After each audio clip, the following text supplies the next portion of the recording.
Hello students. आज हमारा topic है एस्टिमेशन ऑफ फाइनेंशियल रिक्वायरमेंट, यानी हमें फाइनेंस की रिक्वायरमेंट कितनी है बिजनेस के लिए और किन आइटम्स में हमें फाइनेंस जो हमने किया हुआ है वो इन्वेस्ट करना है। उस इन्वेस्टमेंट के लिए हमें फाइनेंस की ज़रूरत पड़ेगी। तो वो कौन से आइटम हैं किसी बिज़नेस के लिए जिसके लिए हमें फाइनेंस की रिक्वायरमेंट रहेगी, आज उसके बारे में डिस्कस करेंगे। नॉर्मली अगर कोई बिज़नेस स्टार्ट हो रहा है तो हमें 3 आइटम जो है उनके लिए कैपिटल की ज़रूरत पड़ती है। सबसे पहला है फिक्स एसेट्स जो है हमारी परचेज़ करने के लिए। सेकंड हमारी करंट एसेट्स है उनको परचेज़ करने के लिए, उनको मेंटेन करने के लिए। थर्ड हमारा परचेज़ ऑफ इंटेंजिबल एसेट्स। इन तीनों आइटम के लिए हमें फाइनेंस की रिक्वायरमेंट पड़ती है। अब फिक्स एसेट्स कौन सी होती है? Purchase of fix assets. Balance sheet के अंदर हमारी एसेट साइड के अंदर फिक्स एसेट्स रहता है हमारा पॉइंट। उसमें कौन कौन सी आइटम आती हैं?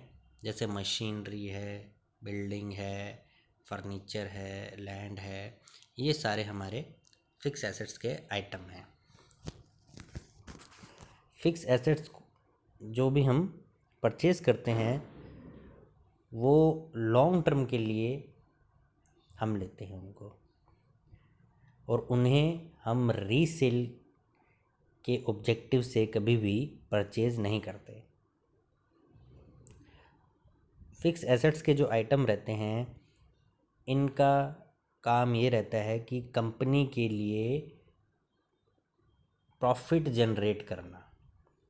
प्रॉफिट को जनरेट करते हैं ईयर बाय ईयर, ये फिक्स एसेट्स का काम रहता है। इसके अंदर जो हम कैपिटल लगाते हैं उसे फिक्स कैपिटल बोलते हैं।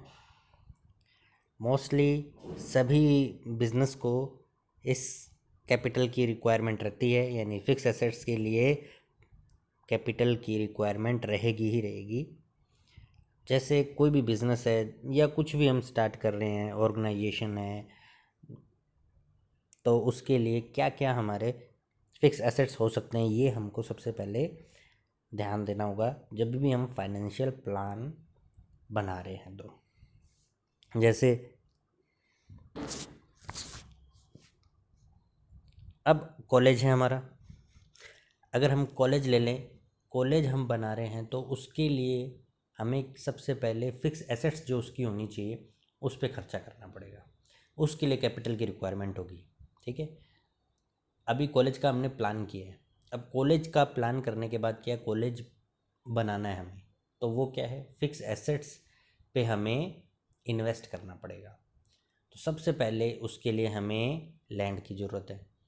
ठीक है, फिर बिल्डिंग बनानी पड़ेगी। ठीक है, तो ये कॉलेज का क्या है, फिक्स एसेट्स हुई दोनों।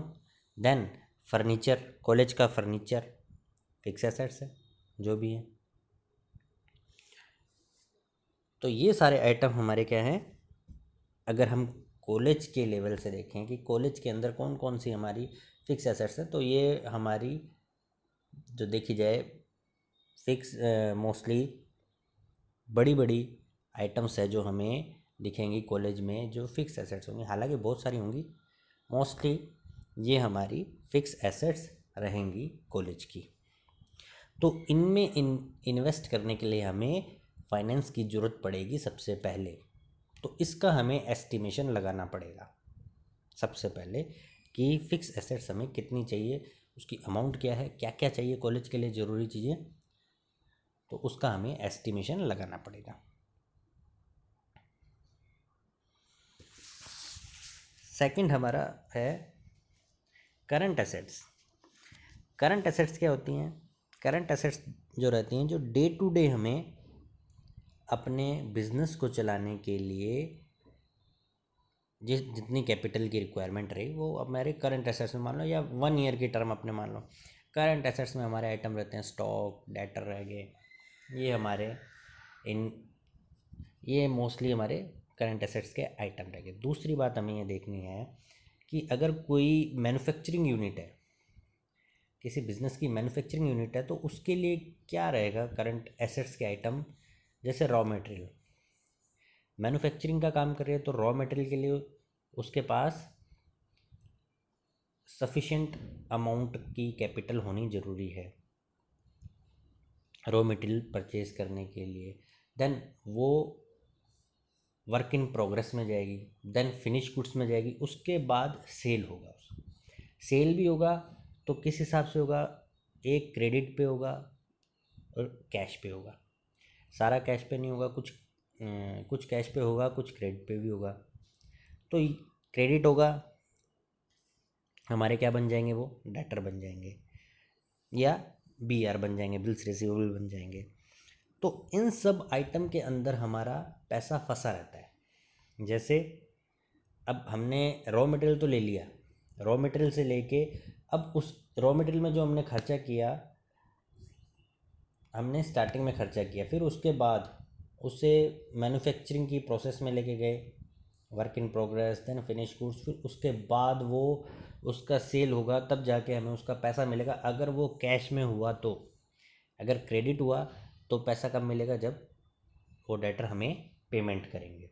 तो इस सब टाइम पीरियड के बीच में भी हमें अमाउंट की ज़रूरत पड़ेगी, जो हमें डे टू डे मेंटेनेंस के लिए पैसे चाहिए, वो वर्किंग कैपिटल होगी। और जो ये रॉ मटेरियल में जो पैसा लगा है, ये भी हमारी वर्किंग कैपिटल में आएगी। हमारे डेटर हैं, बीआर हैं, ये वर्किंग कैपिटल का हमारा पोर्शन है। तो इन सब आइटम के लिए भी हमें कैश रखना ज़रूरी है। बेसिकली देखा जाए, इसके अंदर हमारे रॉ मटेरियल के लिए, वर्क इन प्रोग्रेस के लिए, फिनिश गुड्स के लिए बीआर, बिल्स रिसीवेबल्स यानी, और डे टू डे जो हमारे एक्सपेंसेस हैं उसके लिए कैश।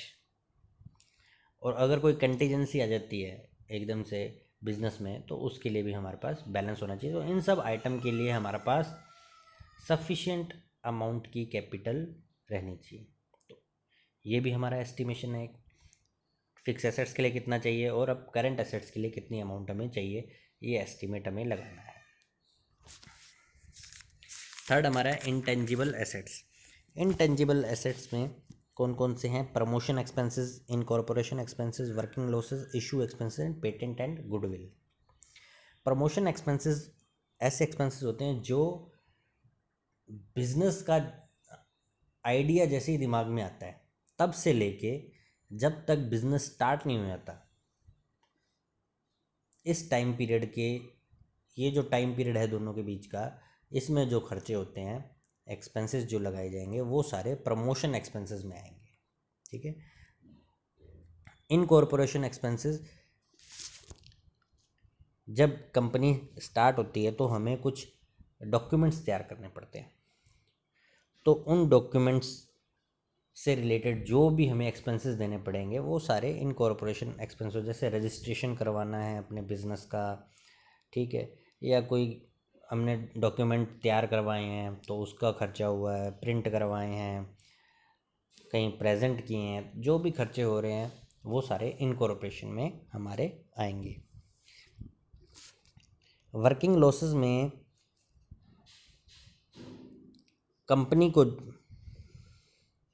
कंपनी जब अपने बीपी पॉइंट यानी ब्रेक इवन पॉइंट, जहाँ पे उसे नो लॉस नो प्रॉफिट की सिचुएशन होती है, उस सिचुएशन में पहुँचने के लिए जो उसे खर्चा करना पड़ता है वो वर्किंग लॉसेस में आता है। यानी अगर हमने बिजनेस अभी स्टार्ट किया तो हमें इनकम तो होगी ना, पहले हमें खर्चा करना पड़ेगा, कुछ एक्सपेंसेस करने पड़ेंगे बिजनेस को चलाने के लिए, बिजनेस स्टार्ट करने के लिए कुछ भी हमें एक्सपेंसेस, एडवर्टाइजमेंट करनी पड़ेगी। तो ये सब खर्चे होने के बाद जब हम बिज़नेस रन करेंगे तब हमें जो कैपिटल रिक्वायर्ड होगी, इन सब जो खर्चे हमने किए हैं उन खर्चों को कंप्लीट करने के, यानी उसके इक्वल हमें जो अमाउंट रिसीव्ड हो जाए, उसके लिए हमें कितनी कैपिटल की रिक्वायरमेंट रहेगी, वो वर्किंग लॉसेस में आता है। इशू एक्सपेंसेस, हमें जो कैपिटल रिक्वायर्ड रहेगी फाइनेंस जो हम कर रहे हैं, तो फाइनेंस के लिए हमें जैसे डिबेंचर इशू किए, उस वो फाइनेंस हो गया, प्रेफरेंस शेयर इशू किए, वो भी हमारा फाइनेंस में आ गया, प्रोस्पेक्टस हो गया।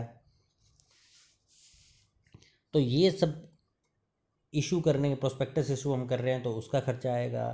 फाइनेंस के लिए हम कैपिटल रेज कर रहे हैं तो उसके लिए भी हमारा, जैसे प्रेफरेंस शेयर है इशू कर रहे हैं तो हमें ब्रोकरेज देनी पड़ेगी। डिबेंचर इशू कर रहे हैं तो भी हमें किसी ना किसी को ब्रोकरेज अंडरराइटिंग कमीशन देना पड़ेगा। तो ये सारे हमारे इशू एक्सपेंसेस हैं, ठीक है, जो भी हम फाइनेंस रेज करना चाह रहे हैं तो उससे रिलेटेड जो हमें एक्सपेंसेस पे करने पड़ रहे हैं वो इशू एक्सपेंसेस में आएंगे। Expenditure for patents and goodwill. Patent and goodwill को हम एग्जैक्टली नहीं बता सकते, उसको कैलकुलेट नहीं कर सकते, पर फिर भी अगर कोई अमाउंट लगती है कि कितनी अमाउंट है पेटेंट और गुडविल की, वो बिज़नेस के हिसाब से देखा जाएगा, मार्केट में उसकी कितनी रेपुटेशन है, उस हिसाब से पेटेंट एंड गुडविल को हम जज करेंगे। तो ये सारे हमारे फाइनेंशियल रिक्वायरमेंट है। इन सब आइटम के लिए हमें कितने फाइनेंस की रिक्वायरमेंट होगी, इसका एस्टिमेशन हमें करना पड़ता है।